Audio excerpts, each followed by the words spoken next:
Olá pessoal, tudo bem? Aqui é o Dr. Eduardo mais uma vez. Tenham todos um ótimo dia, uma ótima tarde, né? Estou apenas passando aqui para falar um pouquinho sobre, acho que uma coisa que é bastante interessante, que são os ácidos graxos de cadeia curta, né? Aqui podemos mencionar 3 ácidos graxos que são muito importantes. Entre eles posso citar o acetato, o butirato e o propionato, né? São ácidos graxos que são os principais ácidos graxos que a nossa microbiota intestinal faz e é o que mais nós temos estudado, né, na literatura médica, né? Cada um tem sua função, cada um desses ácidos graxos tem um papel importante, né, em manter a homeostase da microbiota intestinal, do nosso microbioma, entendeu? E algo que eu acho que vale a pena mencionar é o seguinte, né? Quando a gente desenvolve alguma doença autoimune e de repente a gente consegue detectar a formação de autoanticorpos, né? É porque o paciente realmente teve um distúrbio que aconteceu na microbiota, começou a ter um aumento da permeabilidade intestinal, né? O que é o famoso Leaky Gut Syndrome, né? O síndrome do intestino permeável, e de repente agora, né, certas lectinas, proteínas, antígenos, que são lipopolissacarídeos, endotoxinas, às vezes até pode ser um fungo, né, como alguma micotoxina, consegue entrar e interagir com o nosso sistema imunológico. E como eu sempre venho falando, né, que nosso sistema imunológico está localizado no tubo digestivo. Praticamente 80 a 85% está localizado lá. Já cansei de falar isso e sempre vou falar.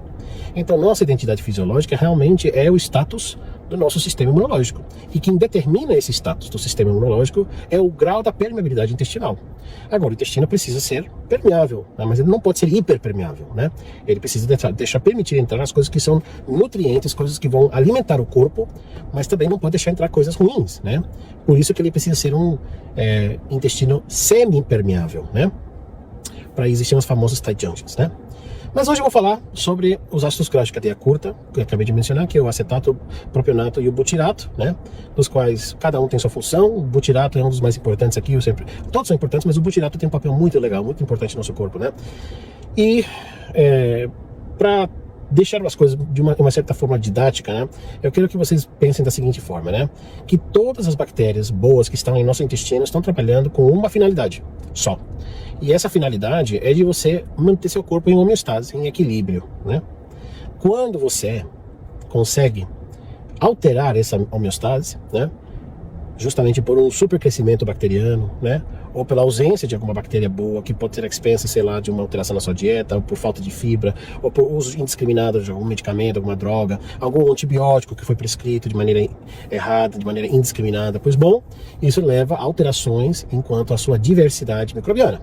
E aqui eu vou citar, por exemplo, uma bactéria que é muito importante, né, que é o Bifidobacterium, né? O Bifidobacterium, ele produz um tipo de ácido graxo conhecido como acetato, tá? Vamos lembrar disso aí. Então, o Bifidobacterium produz um tipo de ácido graxo conhecido como acetato, tá? Esse acetato, que é produzido pelo Bifidobacterium, ele vai alimentar outras bactérias, tá? E entre elas podemos mencionar, por exemplo, o Ficobacterium, né, Prausnutzi, o Roseburia, né? Ele vai alimentar o Akkermansia, ele vai alimentar o Rominicoccus, ele vai alimentar o Eubacterium, né? Então ele vai, o Rectali, né, Eubacterium rectali, então ele vai alimentar várias bactérias, né, que são boas, né? E cada uma dessas outras bactérias que recebem o acetato, graças ao Bifidobacterium, né, usam o acetato, esse ácido graxo, como uma fonte de alimentação, para poder produzir outro tipo de ácido graxo, conhecido como butirato, tá? Agora, o butirato tem muitas, mas muitas funções dentro do nosso corpo. Entre elas, podemos citar, ela é uma fonte de alimentação para nossas células caliciformes, que são células responsáveis de produzir mucina, tá? São células, em inglês a gente chama elas de goblet cells. Então essas células são conhecidas como células caliciformes, responsáveis de produzir mucina, tá? E a mucina é aquele moco, né, importante que ajuda a separar o ambiente de estar interagindo com o outro, que nesse caso seria a interação da sua microbiota, interagindo com o seu sistema imunológico. Precisa ter uma camada divisória aí, tipo um muro, né, de proteção. Porque a partir do momento que a gente começa a ter interação entre a microbiota com seu sistema imunológico, você começa a ter uma alteração em questão da tolerância imunológica. Seu sistema imunológico começa a dizer, uau, peraí, aqui está tendo muita toxina que está entrando, muita proteína estranha, muita bactéria estranha, que não deveria estar entrando. Aí você sobrecarrega, né, o sistema imunológico, você sobrecarrega a sua tolerância imunológica, e o sistema imunológico sempre vai tentar te proteger. E uma das maneiras como é que ele faz isso é o quê? Produzindo anticorpos, para poder formar imunocomplexos, e depois eliminar isso por via hepática, como eu já tinha mencionado anteriormente, né? Mas O butirato, ele tem muitas propriedades importantes, porque ele ajuda na produção de mucina, 2, ele ajuda a reduzir, digamos assim, a produção de certas interleucinas, para que o teu sistema imunológico não vá por uma via inflamatória, né? Então, de uma certa forma, também o butirato ajuda na modulação também, não somente da parede protetora, também da camada de mucina, mas também de modular um pouco o seu sistema imunológico, tá vendo? Olha que interessante. E também, o butirato, ele é uma fonte de energia para a célula, né? É tanto que, por exemplo, se vocês já ouviram falar, né, do jejum intermitente, por exemplo, né? As pessoas estão fazendo aquela dieta cetogênica, né? O maior corpo cetônico que é produzido se chama beta-hidroxibutirato. Pra você ver. Ele tem a molécula de butirato embutida bem nesse corpo cetônico, tá vendo? Então é um ácido graxo que tá ali, também. E é o maior corpo cetônico que nutre seu sistema nervoso central. Então quando você começa, né, a entrar pela via metabólica, né, da cetose, né, no sentido saudável, logicamente, quando você está fazendo o jejum intermitente, ou você está fazendo a dieta cetogênica, você está gerando mais corpos cetônicos. E o maior corpo cetônico produzido pelo fígado, né, se chama beta-hidroxibutirato, né? Mas esse beta-hidroxibutirato também, o butirato, é produzido também graças às bactérias boas do seu intestino. Então, de uma certa forma, quando você tem boas quantidades de bactérias, elas estão lá produzindo o butirato a seu favor, entendeu? E, pois bom, então esse butirato, ele além de ajudar as células caliciformes a poder produzir aquela camada de mucina, né, como eu acabei de falar, também existe uma bactéria, né, que tem que estar sempre renovando aquela camada de mucina, né? Porque aquela camada de mucina, ela também envelhece, né? E ela precisa ser reciclada. E a bactéria que come, né, o excesso dessa camada de mucina chama-se Akkermansia mucifila, tá? Essa bactéria também produz 2 tipos de ácidos graxos, entre eles acetato e propionato, entendeu? E o acetato e propionato tem algumas propriedades interessantes, porque ele ajuda a regular também o perfil lipídico, né? Ele ajuda, ele inibe, digamos assim, uma enzima que ajuda na conversão do colesterol. Então, de uma certa maneira, também ajuda na regulação do colesterol, tá vendo? Que interessante. Então, quando nós temos esse Akkermansia em quantidades suficientes, nós podemos produzir mais mucina e ao mesmo tempo ter uma renovação daquela mucina, né? Mas quando tem paciente que tem doença autoimune, a gente dá uma olhada naquele exame da microbiota, a gente observa que não tem aquela bactéria, é porque essa pessoa tem uma camada de mucina comprometida, ou ela está bem fraquinho, entendeu? E seu corpo, às vezes, ele tenta compensar, produzindo mais aquelas outras bactérias, para poder ver se as células caliciformes conseguem produzir aquela mucina, né? Mas se o Akkermansia não está lá, vai ter só problema. Ou às vezes, devido pela desbiose intestinal, que é muito severa, né?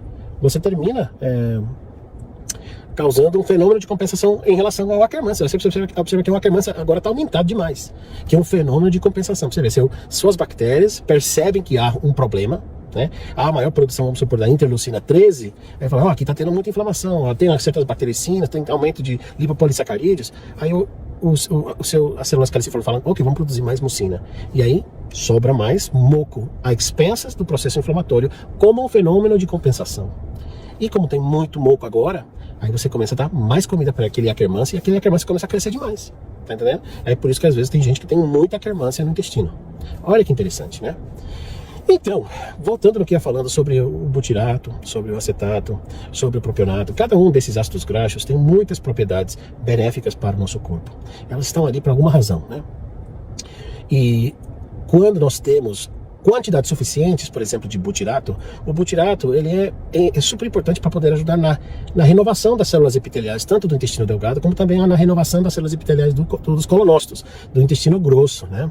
Ele ajuda matar aquelas células cancerígenas, ele induz a apoptose na célula cancerígena, justamente para que o paciente não desenvolva câncer do intestino, né? Então, quando você tem carência, por exemplo, de certas bactérias boas, né, que são responsáveis de produzir butirato, você está se condicionando e favorecendo o terreno para poder desenvolver um tipo de câncer, tá vendo? Olha que interessante. Então, quando a gente avalia o paciente, né, que tem uma doença autoimune dentro do que constitui parte do protocolo LGS, o Leaky Gut Syndrome Protocol, né, nós precisamos estar habilitados para poder interpretar bem aquela microbiota intestinal e assim determinar o que está realmente acontecendo. Se eu preciso aumentar aquelas bactérias boas, como é que eu tenho que fazer isso? Aumentar o consumo de fibra, né? Muitas vezes eu gosto de prescrever muita inulina, né? Ou falo para o meu paciente ingerir mais alimentos saudáveis, alimentos bons que sejam ricos em fibras, né? 2, eu dou probióticos, porque eu preciso colonizar aquele intestino, né? E principalmente são probióticos, às vezes vivos, de preferência, né? E de grande número, né? E também, finalmente, temos que dar o probiótico, o pós-biótico, né? Nesse caso pode ser o próprio butirato. Então, quando você começa a dar essas coisas para o intestino, a microbiota volta a encontrar o seu equilíbrio.